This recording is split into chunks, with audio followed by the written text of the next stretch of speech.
जोर के दिए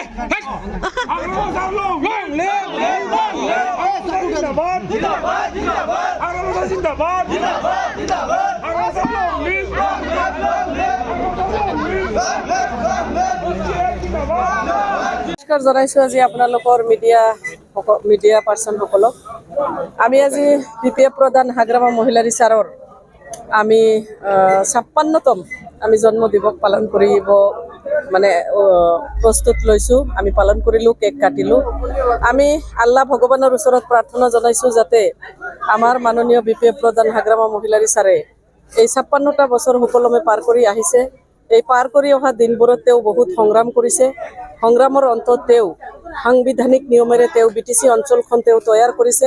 সকলো জাতি জনগোষ্ঠীৰ মানুহক তেওঁ পৰিচালনা কৰি আহিছে। আগন্তুক দিনবোৰতো যাতে ভগৱান আল্লাহ তেওঁৰ দীৰ্ঘ জীৱন আমি কামনা কৰিছোঁ আৰু তেওঁৰ এই দীৰ্ঘ জীৱনৰ লগতে সকলো সম্প্ৰদায়ৰ মানুহ যাতে আমি বিটিচি অঞ্চলত তেওঁৰ ছত্ৰ ছায়াত আমি আগবাঢ়ি যাব পাৰোঁ তাৰ কাৰণে আমি আশাবাদী আৰু হাগ্ৰামা মহিলাৰ ইচাৰৰ বহুত বহুত আমি শুভেচ্ছা জনাইছোঁ। এইটো কেকটো আছিল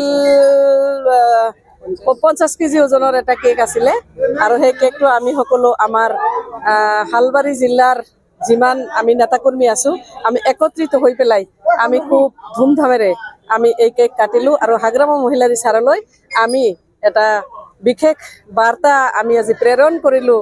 হাগ্ৰামা ছাৰ আপুনি দীৰ্ঘজীৱী হওক, আপোনালৈ আমাৰ বহুত বহুত শুভেচ্ছা থাকিল।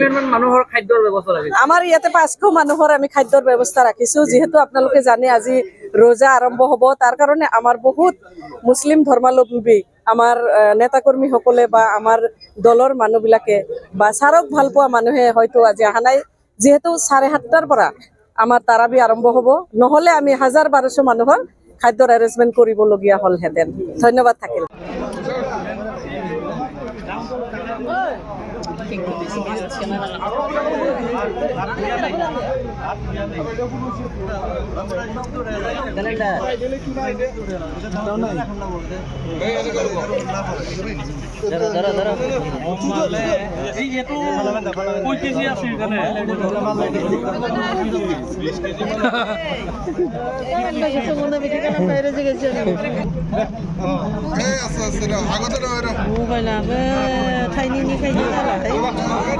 godan baylang ule mobile godan baylang